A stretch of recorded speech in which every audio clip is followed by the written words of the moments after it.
After I successfully conquered the infatuated female supporting role, Isabelle, I married her.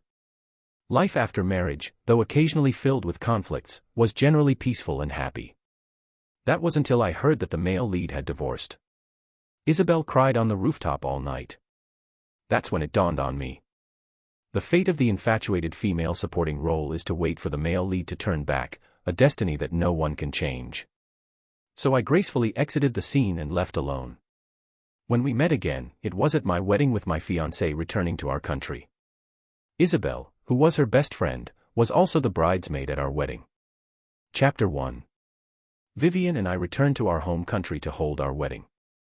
But unexpectedly, she got into a car accident. I rushed to the hospital in a panic, and when I saw her with a flushed face, I angrily asked, "Why are you driving after drinking? Why didn't you let me know so I could pick you up? Don't you plan on getting married anymore?" Vivien straightened up and leaned into my arms, pouting and acting spoiled. "Hubby, I was wrong, okay? I thought you'd been so busy lately. Besides, it was my friend driving. She wasn't drinking. Who would have known something like this would happen?" As soon as she finished speaking, there was a sound from the next bed. My fiancé yanked aside the curtain and said irritably, "Is she awake? Good, then hurry up and tell my husband the truth. If he gets mad and doesn't want me anymore, you're dead." I sighed helplessly. Even at a time like this, she's still so carefree. Her friend remained silent. Vivien glanced over, and just one look made her frown. She disapprovingly said, "Isabelle, what are you looking at?" Upon hearing this name, my heart tensed. Could it be? My body stiffened. I slowly turned around. The moment I locked eyes with the woman, my breath hitched. Isabelle. My ex-wife. The woman I once tried to conquer. Chapter 2. When I arrived in this world, the male and female leads had already developed feelings for each other. Isabelle was very depressed, and her grades had plummeted. I had to follow the system's requirements to conquer her in order to survive. For this, I used every means possible. She liked the male lead, a sunny, cheerful, and warm guy.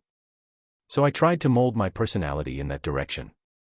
Every day, I relentlessly tried to talk to her, bring her breakfast, surprise her on holidays. Even if she gently rejected me, I pretended not to understand, persistently following her around. But in reality, I was a quiet, introverted person. No matter how hard I tried to act, it was always superficial in the end. I once thought that conquering her was hopeless. Then one day, the system suddenly spoke. "Host, your conquest value has reached 100. Congratulations, you have obtained permanent residency in this world." It said that, then left. I couldn't figure out what caused my success. In my excitement, I still felt uneasy. I feared it was just a dream. Isabelle, sensitive as always, noticed my emotions. Under the sunlight, her smile was warm and gentle. She said, "Damian, just be yourself. I really like you." It turned out that she had already seen through the awkwardness and embarrassment I felt every time I threw myself into it. From then on, we became much more comfortable around each other. Without the conquering task, our feelings only deepened. After we graduated from college, we got married. Between work, we did chores together, watched movies together. A slow and steady life was the best way for us to live. One night, she received a call. On the other end was a low, despondent male voice. I knew who it was. The male lead, Elijah. He had divorced the female lead. Isabelle got up and went out, crying on the rooftop all night. Afterward, she quit her job and found a new one, leaving early and coming home late every day. It wasn't until I went to pick her up from work that I accidentally found out she was seeing him again. Isabelle had become Elijah's assistant. I couldn't tell if I was more sad or relieved. I thought maybe it was time for me to change my way of life. We didn't like to argue, so when I proposed a divorce, she didn't hesitate to agree. As for the division of assets, she voluntarily said she didn't need anything except what was rightfully hers. So with the bonus from my successful conquest, I could say that I had gained a new life through her without much of the struggle I had expected. I sincerely wished her happiness. And 5 years later, I found my own happiness. But fate had other plans. Isabelle is the best friend Vivien mentioned before returning to her country. Chapter 3. The intensity of Isabelle's gaze on my face was too strong to ignore. Even Vivien noticed something was off. She furrowed her brows, and her voice became cold. Vivien asked, "Do you know Damian?" Hearing my name, Isabelle's lashes fluttered. Her pale lips lost even more color. But I spoke first. "Oh, we were high school classmates. We've met a few times." Isabelle's emotions quickly returned to normal. She propped herself up with one hand and sat up, giving me a polite smile. She said, "Damian, long time no see." Vivien's expression softened a bit, but she wrapped her arm around mine. She deliberately showed off the diamond ring on her finger. It was like she was declaring ownership, or perhaps issuing a warning. She shot me a glare and said, "She's not as pretty as me. Stop looking at her." I couldn't help but laugh. The tense atmosphere gradually eased. I didn't look at Isabelle anymore. It was as if we were just strangers who had crossed paths a few times. Vivien had just a few minor scratches, nothing serious. After I finished the discharge paperwork for her, I turned around, and Isabelle was right behind me. Her right hand was in a cast, and she looked a little worn out. Chapter 4. I said, "We'll talk about our past once Vivien and I go abroad. Otherwise, with her personality." I pressed my fingers to my temples, feeling a bit helpless. Vivien was someone who was very clear about her likes and dislikes. Her emotions were always written all over her face. She knew I had been married before, but she didn't know that my ex-wife was Isabelle. I was worried that if I told her now, it would cause conflict between the two of them, and it might even lead to more trouble. Isabelle suddenly spoke. "Do you really like her?" Her question caught me off guard. I hesitated for a moment and replied, "Yeah." It still felt weird talking about this with an ex. The air went silent for a moment. I had just stood up when a man's figure rushed toward us. He passed by me and went straight to Isabelle, naturally pulling her in to check on her. The man frowned and said, "Isabelle, why didn't you tell me about the car accident? Is your hand injured? Is it serious? Will it affect your work?" It was Elijah. Time had passed, but he was still as handsome and charming as ever, though now with a bit more maturity and composure. Isabelle gently pushed him away. She said, "I'm fine." Elijah paused, and only then did he notice me. His expression changed slightly, but he forced a smile. He said, "Damian, long time no see." I nodded, thought for a moment, and decided to explain. "We just bumped into each other and chatted a bit. I'm back here to get married." He nodded and said, "I see." He subtly let out a sigh of relief. Isabelle bit her lip, and her left hand, which was resting at her side, curled slightly. Chapter 5. That evening, Vivien leaned against me while we watched a horror movie. The plot was so boring that neither of us was very interested. I wasn't sure whether I should tell her now. But Vivien suddenly spoke up. She said, "Let's not have Isabelle as my maid of honor." I inexplicably breathed a sigh of relief. I asked her, "What's wrong?" Vivien nudged my neck with her nose. She said, "She's injured. It's inconvenient, and it has bad connotations. It might even jinx our perfect love." I looked at her in surprise. "You're so superstitious." She snorted. "You don't understand a woman's intuition." She added, "And the way she looks at you is off. If I weren't so sensitive, there'd be no need to continue calling her a best friend." I expressionlessly turned my gaze away. It seemed better to wait until after the wedding to talk about it. Vivien had been living abroad for a long time. Now that she was back, of course she wanted to catch up with her friends. But I didn't want to see Isabelle again. I barely went. Actually, when we first got married, hardly anyone knew. Neither of us liked attention, so we went straight to our honeymoon, treating it as a destination wedding. We didn't even show ourselves on WeChat. It was almost like we were secretly married. After being rejected so many times, Vivien gave me a pitiful look and said, "Hubby, just go with me once, please. Otherwise, I'll be so lonely." I raised an eyebrow. "Aren't you afraid I'll run into Isabelle?" She shook her head. "I didn't invite her. She's just an old friend from high school, I don't know her. I couldn't resist her almost tearful look, so I agreed. When we entered the private room, sure enough, there were only unfamiliar faces. I relaxed. I listened as they joked about Vivien's embarrassing moments. The atmosphere was warm and cheerful. Until Isabelle pushed the door open. Elijah followed her in, looking like he hadn't stopped her. Chapter 6. When Vivien saw that Isabelle came with Elijah, her expression softened a bit. Vivien scolded, "Your injury's not healed. Why are you running around?"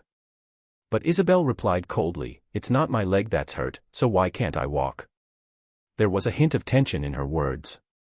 And of course, when she said this, her gaze fell on me. The room fell silent. No one knew what was happening. Vivien furrowed her brows, blocking Isabelle's gaze and holding back her temper. She said, "How did you know we were here?" A voice from outside the door suddenly interrupted, full of mock reproach. "Of course I told her. That brat, I've invited you so many times, but you never show up. Now that you have a man, you don't need us old friends anymore, huh?" I tightened my breath. It was one of the few people who knew that Isabelle and I had been married. I looked up and locked eyes with Serena. She staggered in surprise. Her mouth dropped open. "What the hell? Damian, it's you." Vivien turned her head, her expression icy. "You know him." Serena realized something was wrong and tried to cover it up. She stammered, "We've met a few times, just surprised, that's all." "Ha ha."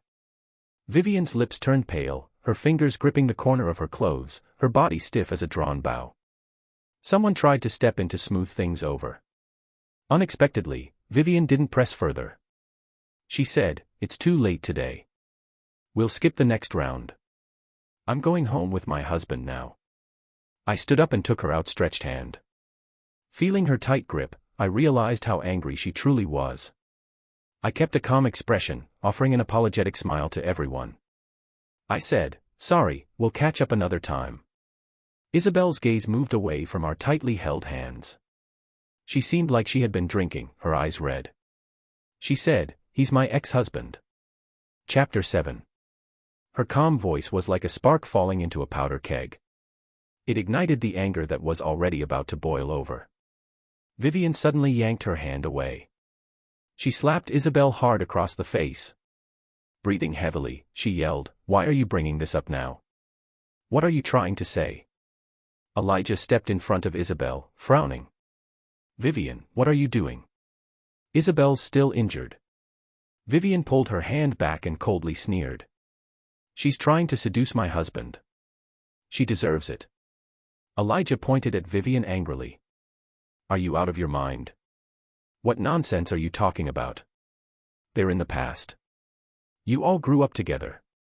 Elijah glared at Vivien. But Isabelle brushed him off. Her gaze moved past the crowd, landing squarely on my face. Our eyes met, and the calmness was gone. "It's not the past," she said. Her voice was soft, almost as if she were speaking to herself. But it was clear enough for everyone to hear. The room was deathly silent. Serena covered her face, unable to watch. Elijah looked at her in shock. His face turned pale, his lips trembling, but he still couldn't speak. Isabelle stood up and walked toward Vivien. She ignored the swelling on her cheek, her eyes filled with a frustration I had never seen before. She bit her lip and said, "Trying to seduce your husband." She continued, "He was my husband. You're the one who ruined someone else's marriage." Vivien, burning with rage, shouted, "Isabelle, go to hell."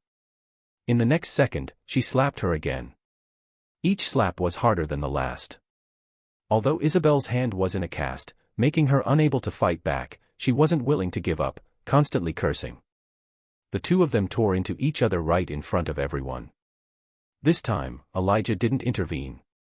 Serena rushed forward to separate them, her face full of concern. "Stop, Vivien. Isabelle's still hurt. What if you make it worse?" When her attempts to stop them failed, she looked at me for help. "Damian, please make your wife stop." I coldly smiled. I said, "Let them continue. It's better if one of them gets knocked out."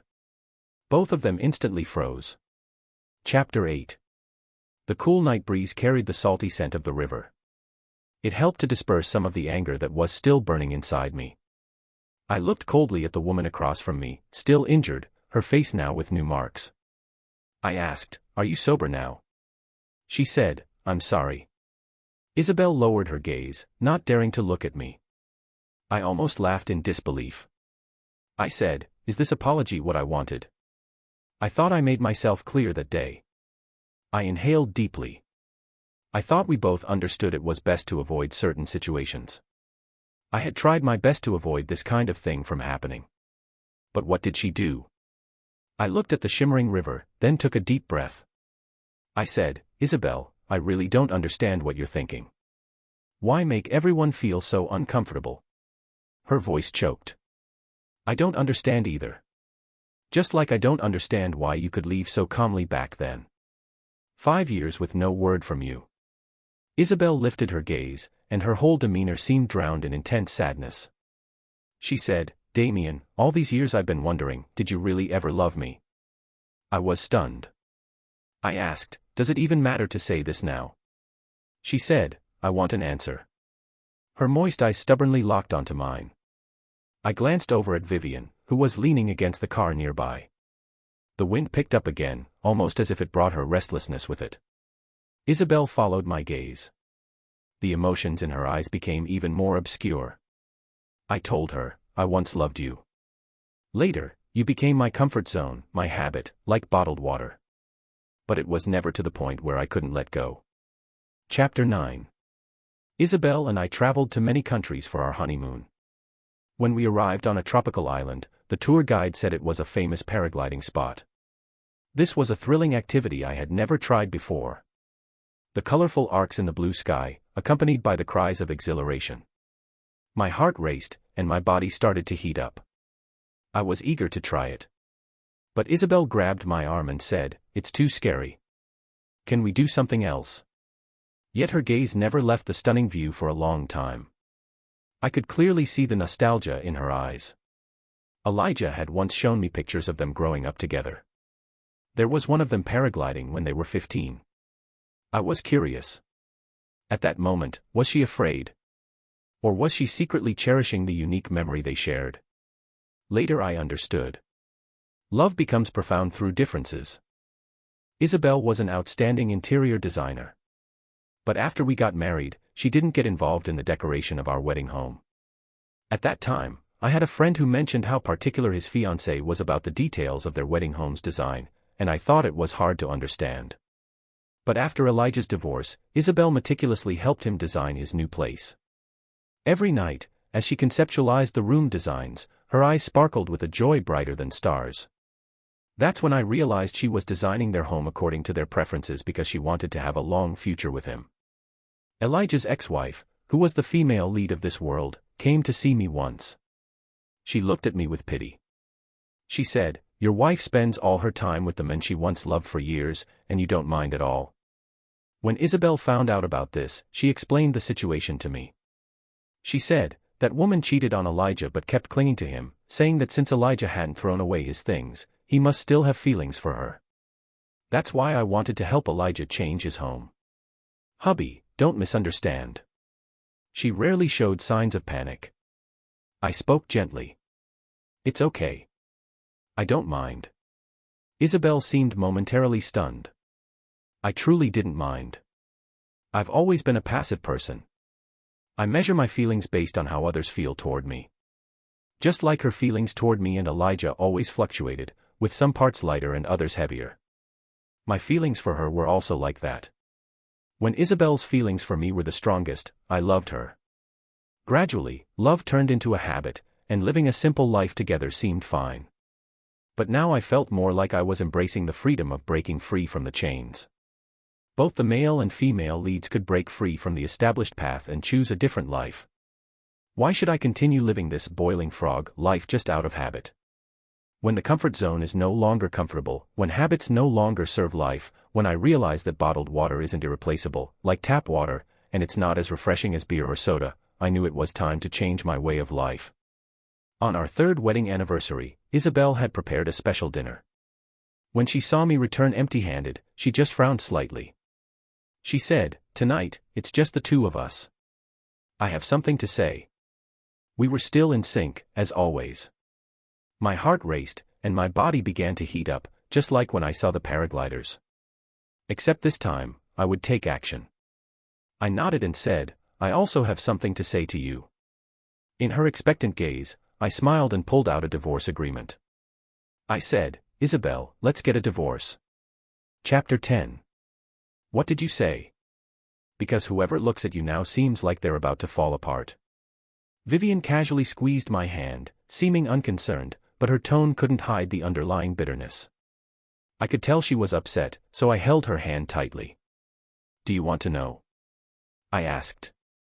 The driver raised the partition without a word. She blinked, turned her head away, yet couldn't hide the sense of grievance in her eyes. She said, "Never mind. It wasn't convenient to talk in the car anyway." I glanced at our hands tightly intertwined, unwilling to let go. So I decided to leave it at that. When I input the gate code, the chandelier in the center of the hall lit up. At that instant, Vivien threw herself into my arms like a koala, hanging onto me and kissing me.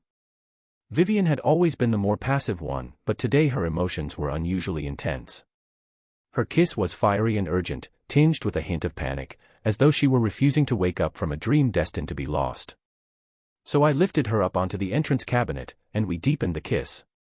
After the kiss ended, the lights went out, and the room returned to darkness. The house was quiet, with only the sound of our intertwined breathing. Her hands were on my shoulders, trembling lightly, as though she was trying to calm her rapidly beating heart from lack of oxygen. Suddenly, I felt a slight weight on my neck. A cool sensation brushed against my skin. It was Vivien's tears. I asked, "What's wrong?" She turned her face away, not wanting me to see her cry. After a long time, I finally heard her soft voice. She said, "Damian, you won't leave me again, will you?" Chapter 11. 5 years ago, after the divorce and leaving the country, the first thing I did was complete the paragliding challenge I had once hesitated to try. Due to lack of experience, I got a bit injured on my knee after the thrilling experience, but I couldn't hide the excitement on my face. Vivien reached out and helped me. That was our first encounter. We were strangers passing by. But we had a pleasant conversation. She thought of me as another extreme sports enthusiast. After adding me as a friend, she shared many videos and photos with me. We occasionally went rock climbing, surfing, and skiing together.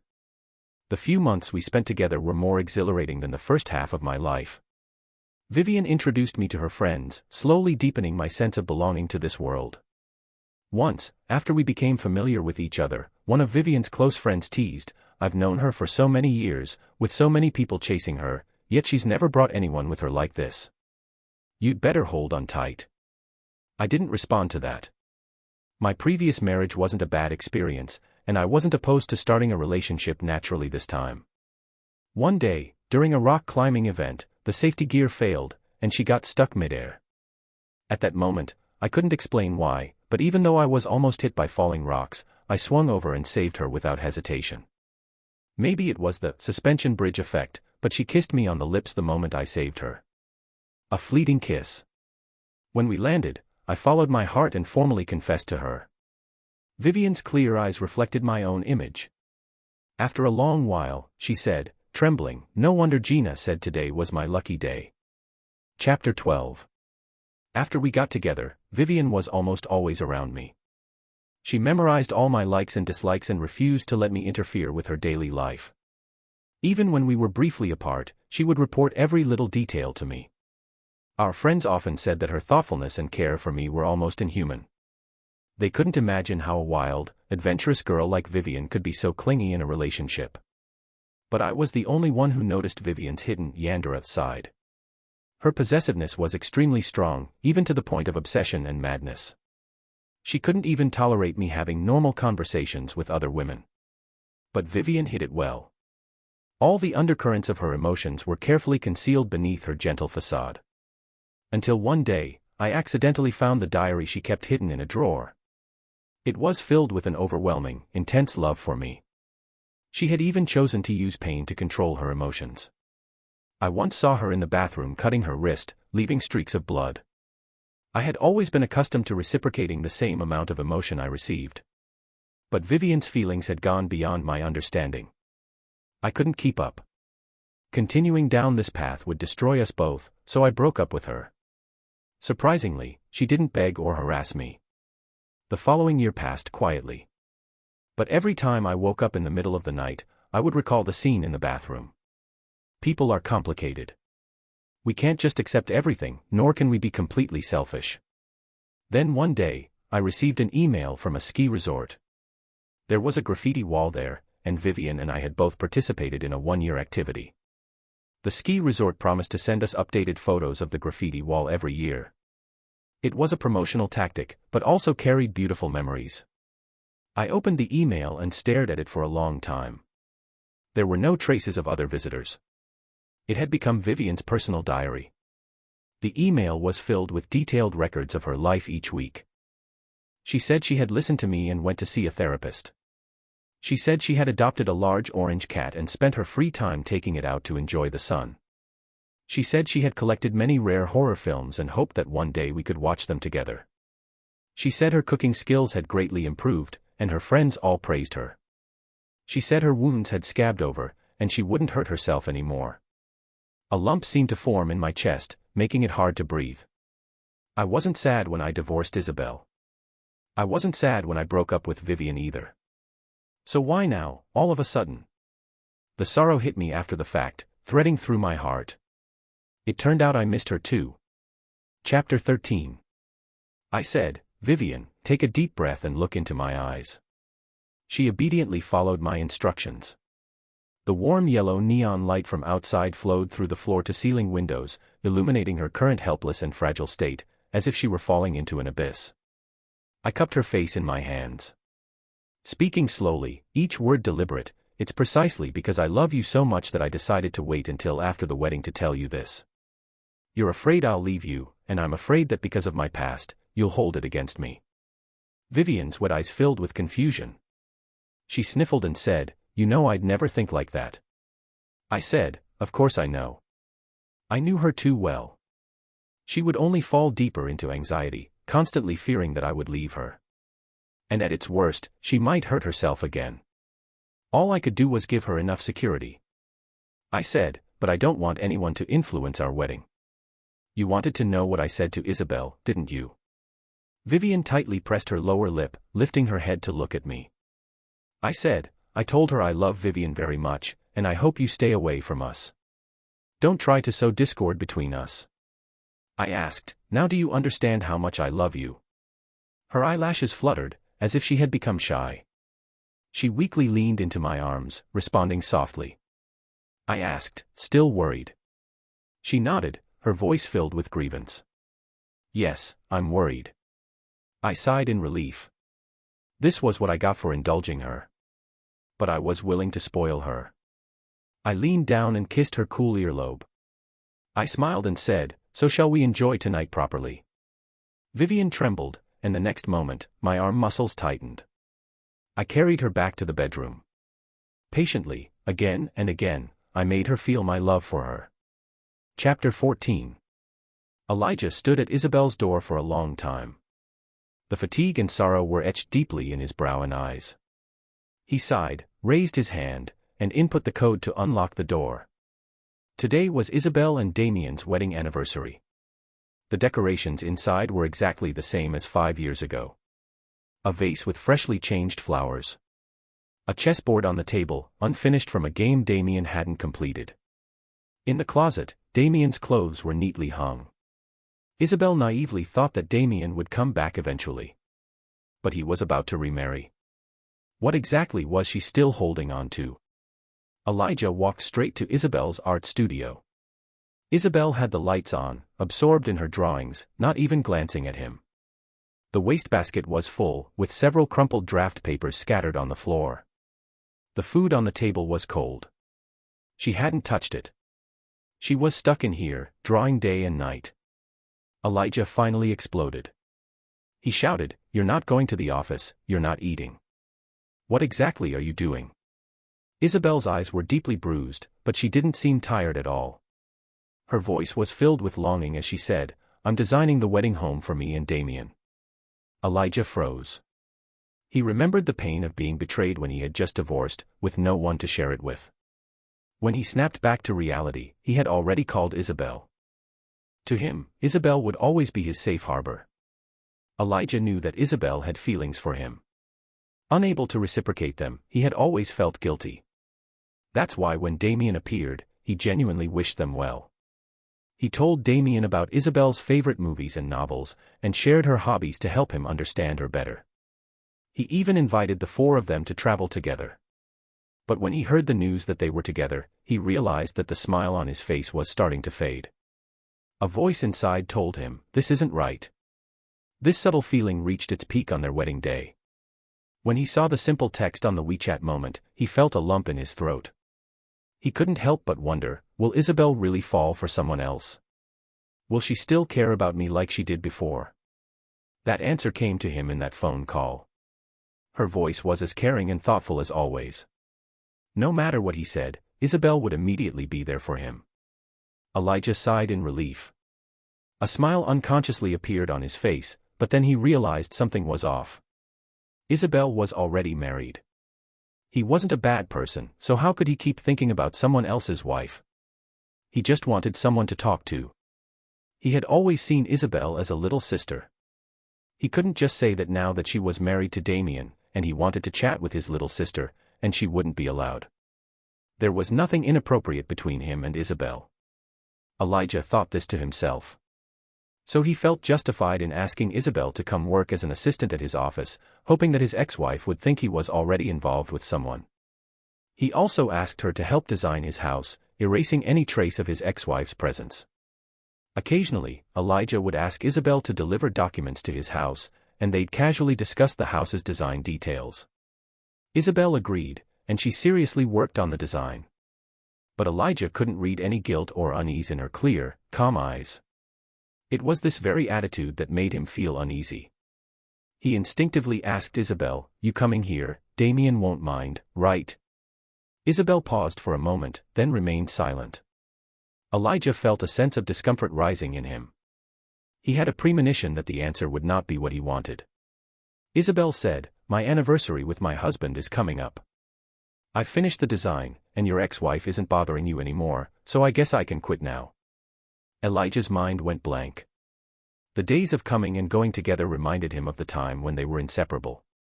Now he finally realized how precious Isabelle's feelings for him were. Elijah didn't want to let go. Chapter 15. After learning about their divorce, Elijah was initially shocked, but soon a wave of uncontrollable pleasure surged within him. He didn't care about the reasons behind their divorce. With Damian gone, he could now, without hesitation, pursue Isabelle. They had grown up together, childhood sweethearts. Wasn't it completely normal to support each other through tough times? Isabelle's parents also hoped he would take better care of her. They often hinted that they preferred him over Damian. After all, they had grown up together. It couldn't have been more fitting. For 5 years, Elijah hadn't dared to cross that line. He had been trailing behind her, stubbornly holding onto the role of a family member. He thought Isabelle would eventually see him again. But her condition worsened by the day. It was as if she had lost her foundation, living like a walking corpse. Why? They had known each other for over 20 years. How long had Damian been with her? How could Isabelle like him this much? It wasn't fair to him at all. In the private room, watching her argue wildly with Vivien, Elijah finally snapped. Have I not done enough for her? Why can't she tell right from wrong? Serena rolled her eyes, her tone full of sarcasm. Are you trying to make yourself feel better? If it weren't for you, would they have divorced? Stop lying to yourself, and don't make other people the fool. He lied to himself. Wasn't Isabelle the one lying to herself? For 5 years, he had humbly tried to please Isabelle, only to endure her humiliation. Even his ex-wife mocked him, saying, "You're no different from me." Why should he bear the blame for their failed marriage? He couldn't take it anymore. Chapter 16. The tension that had been building in Elijah's mind finally snapped with a loud crack. He kicked the table, knocking it over, then grabbed the design sketches Isabelle had made and tore them to pieces. Furious, he yelled, living like a saint while being a whore. What a joke. After all this, why are you still pretending to be pure? Are you telling me when you found out I was married, you didn't feel anything? Are you telling me when I invited you to be my assistant, you had no expectations? Are you telling me when we were designing our new house, you didn't long for those moments when it was just the two of us? I don't know why you suddenly changed your attitude, but you must have wavered, right? Elijah's words pierced through Isabelle's mind, each one like a needle. Her head throbbed painfully, and her stomach churned. She couldn't stop herself from bending over and gagging. Her body was so weak she seemed to be nothing but skin and bones. Her throat felt like it was blocked with a lump of cotton. She couldn't throw up, nor could she swallow. Even breathing felt like torture. Isabelle slowly looked up at Elijah. With red-rimmed eyes, she spoke slowly, "Yes, I did waver. But before I could even reflect on what I had done, he had already given up on me. I don't even know when his love for me started to disappear. Do you know how terrified I was in that moment?" Elijah had never seen her like this, so pitiful. He couldn't help but feel sorrow for himself. He said, "How long are you going to hold on? Damian is getting married to your best friend. You can't change that fact." Isabelle screamed hysterically, "Vivien is not my best friend. She's a thief. Damian is my husband. He was meant to come into this world for me." Elijah raised his fist but then lowered it. He felt that Isabelle had lost her mind. Chapter 17. After saying it out loud, Isabelle became even more resolute in her thoughts. On countless sleepless nights, she kept replaying everything in her mind. Why did Damian suddenly transfer to her school? Why had Damian's family never shown up? Why, if he didn't like her, did he still force himself to get closer? Yes, Isabelle had seen how Damian liked her. So she knew very well. Damian hadn't liked her at first. His approach had seemed more like he was fulfilling a task. Isabelle had seen his helpless expression when she rejected him. She'd also seen him blushing when giving her gifts. He smiled at her, but his eyes were full of despair. At that time, Isabelle didn't understand. Curiosity was the beginning of her downfall. She hadn't expected to actually fall for Damian. When did Damian really start liking her? Was it when she said, "Just be yourself. I really like you"? Isabelle loved the real him. That day, Damian had held her tightly, constantly repeating "thank you" over and over, as if she had saved his life. Isabelle's eyelid twitched. Whenever she tried to think about Damian's background, her mind became clouded, and she lost her sense of direction. Her sixth sense told her, to confirm her suspicions, there was only one way. Isabelle lay down in a bathtub full of water. The sharp knife reflected her bloodshot eyes, but at that moment, she appeared vibrant, full of excitement. Without hesitation, Isabelle cut her wrist. A large amount of blood spread through the water. As she neared death, a barely audible sigh echoed in her mind. If I had known this would happen, why did I even try in the first place? Chapter 18. The day before the wedding, I went to check on the venue setup. As I stepped out of the elevator, I suddenly felt a sense of unease. I was about to call Vivien to tell her to be careful when the elevator dinged, signaling it had arrived. I looked up, and 3 men wearing masks blocked the doorway. In the next second, they lunged at me, and the air around me was filled with a strong, irritating smell. Everything went black, and I lost consciousness. I woke up with a pounding headache. The first thing I saw was an unfamiliar ceiling. A sound of a door opening followed. I sighed silently. A clear, cheerful voice came from the door. "Are you awake? Are you hungry? I'll make you your favorite omelette rice." The familiar voice made me momentarily disoriented. The sound of chains rattling brought me back to reality. I looked down to see heavy shackles locking my hands and feet, as if I were a prisoner.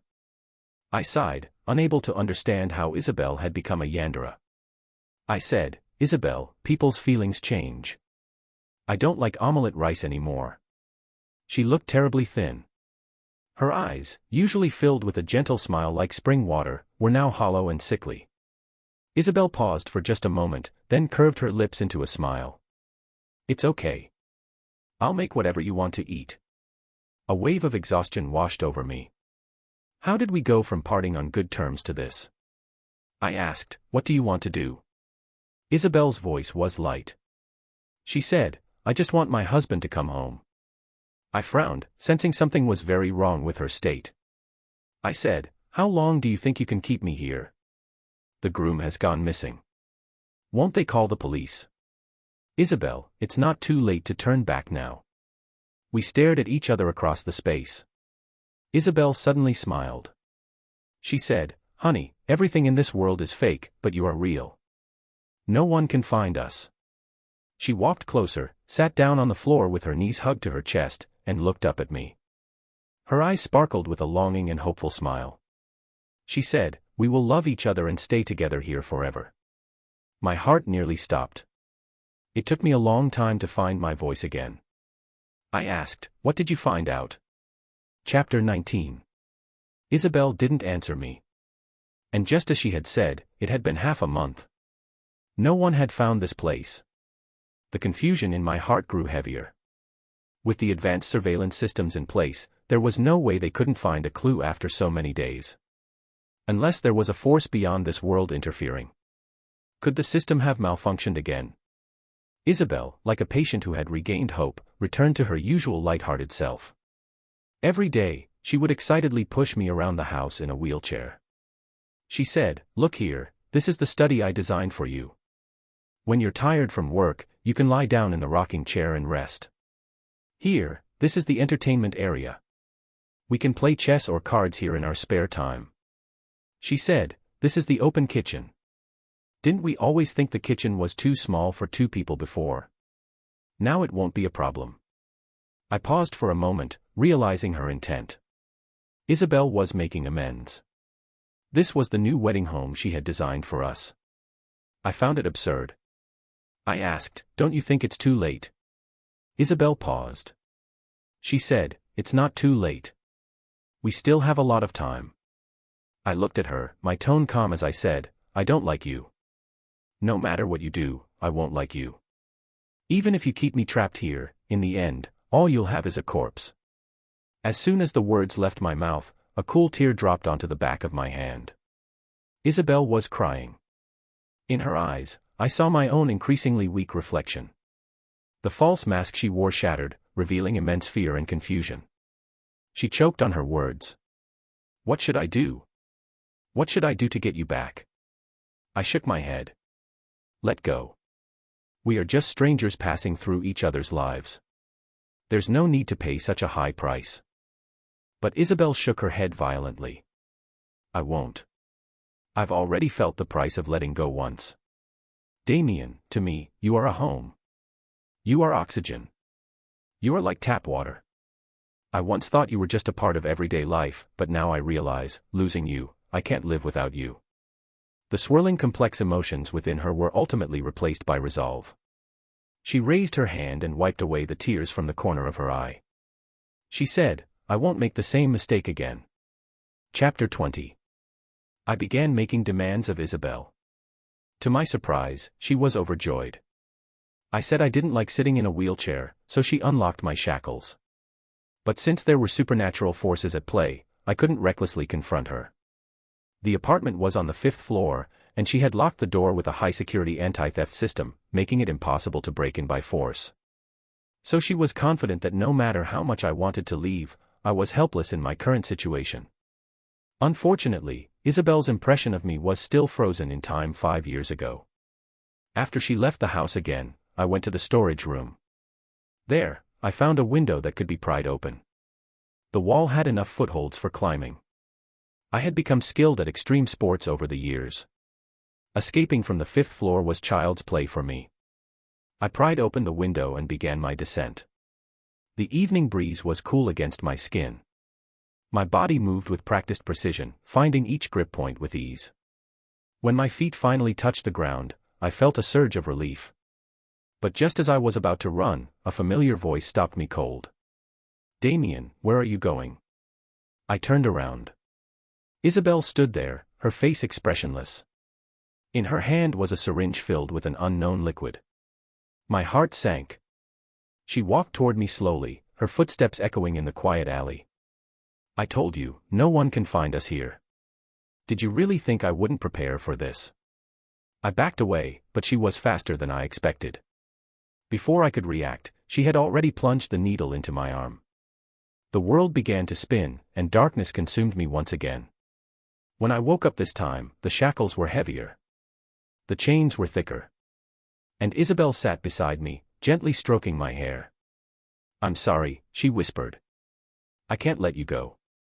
Not now, not ever. Chapter 21. Days turned into weeks. Isabelle's behavior became more erratic. Sometimes she would sit and talk to me for hours, reminiscing about our past. Other times, she would lock herself in the studio, drawing frantically as if possessed. One night, she came to me with tears streaming down her face. Damian, I saw the news. Vivien is looking for you. She's holding press conferences, offering rewards. She really loves you, doesn't she? I remained silent. What could I say? Isabelle laughed bitterly. But she'll never find you. This place doesn't exist in their world. Only you and I exist here. Her words sent chills down my spine. What did she mean by their world? Had she also discovered the truth about this reality? About the system that brought me here? Isabelle noticed my expression and smiled. You're wondering how much I know, aren't you? I know everything, Damian. I know you came from another world. I know you were given a mission to conquer me. I know that everything between us started as a lie. She leaned closer, her breath hot against my ear. But here's what you don't know. When I died that day in the bathtub, I met something. A system, just like yours. And it offered me a deal. It said if I could keep you here, if I could make you love me again, it would give me the power to rewrite our story. My blood ran cold. Another system. How many of these entities existed in this world? Isabelle continued, so you see, this isn't just about us anymore. This is about survival. This is about destiny. And I will do whatever it takes to keep you by my side. Chapter 22. I needed to think. I needed to find a way out of this nightmare. But with each passing day, I felt my strength waning. The food Isabelle gave me was clearly drugged, keeping me in a perpetual state of weakness. One afternoon, while she was in the studio, I heard a strange sound. A faint beeping, like an electronic signal. I followed the sound with my eyes and noticed a small device hidden in the corner of the room. A camera. No, something else. Then I heard it. A voice, mechanical and cold, emanating from the device. Host Isabelle, progress report required. Has the target been successfully retained? Isabelle's voice responded from the other room. Yes. He's here. He's not going anywhere. The mechanical voice continued, emotional bond status. There was a long pause. Then Isabelle said quietly, he hates me now. But that will change. I'll make him love me again. Negative response detected. Alternative measures recommended. Consider memory modification protocol. My heart stopped. Memory modification. They could do that. Isabelle's voice rose in anger. No. I don't want a fake version of him. I want the real Damian to love me. I'll make it happen my way. Warning, host emotional instability increasing. Mission success probability decreasing. Recommend immediate intervention. I said no. Isabelle screamed. Get out of my head. The device went silent. I lay there, processing what I had just heard. So she was also trapped in a game, just like I once was. The difference was, she had chosen madness over freedom. Chapter 23. That night, Isabelle came to me looking exhausted. She sat down beside me and rested her head on my shoulder. For a moment, she looked like the woman I once knew, vulnerable and gentle. Damian, she whispered. Do you remember our first date? We went to that little cafe near the university. You were so nervous you spilled coffee all over the table. Despite everything, I found myself smiling at the memory. I remember. You laughed so hard you cried. She looked up at me, hope shining in her eyes. You do remember. You do still care. I met her gaze. Isabelle, what we had was real. But it's over. Keeping me prisoner won't bring back what we lost. It will only destroy what little remains. Tears rolled down her cheeks. Then what should I do? How do I live without you? You learn, I said softly. You learn to let go. You learn to find yourself again, not as my wife or Elijah's admirer, but as Isabelle. Just Isabelle. She shook her head violently. I tried that. For 5 years, I tried. And every day felt like drowning. Every breath was agony. Every moment was torture. I can't do it again. I won't. Her voice broke. The system promised me that if I kept you here for 100 days, it would rewrite our story. It would make you love me again, genuinely, without any lies or missions. Just 100 days, Damian. Can't you give me that?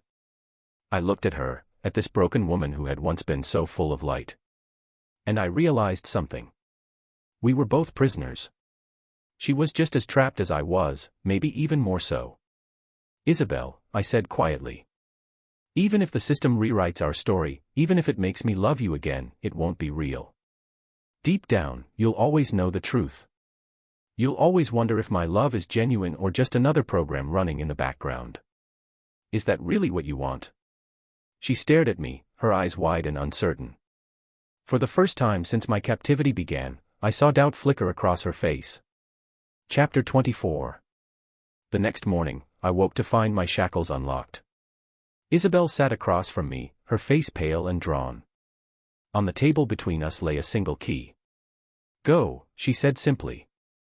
I stared at her, not daring to believe. What? Go, she repeated. You're right. This isn't love. This is just desperation. And I'm tired of being desperate. I slowly sat up, my body aching from weeks of confinement. Isabelle, what will happen to you? The system. She smiled sadly. Let me worry about that. You have someone waiting for you. Someone who loves you without conditions, without missions, without madness. Don't waste that. I stood, my legs shaky. I walked to the door, then paused. Thank you. She nodded, not looking at me. Damian. One last thing. In another life, in another world, do you think we could have made it work? I thought about her question, really thought about it. Maybe, I said honestly. But not in this one. In this life, we were meant to teach each other how to let go.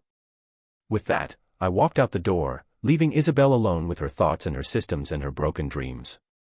Epilogue. 3 months later, Vivien and I finally had our wedding. It was smaller than planned, more intimate. Just close friends and family. No drama, no ex-wives appearing at inopportune moments. As I stood at the altar watching Vivien walk toward me, I thought about Isabelle. I had heard through mutual friends that she had moved to another city, started fresh.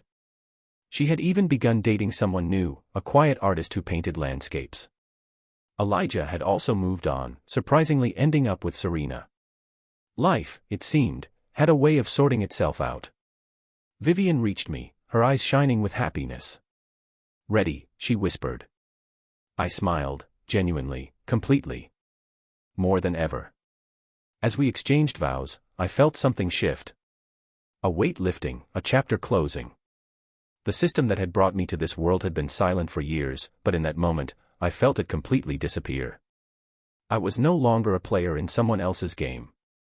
I was just Damian, a man who had learned to love freely, without missions or conquests or predetermined outcomes. And that, I realized, was the greatest freedom of all.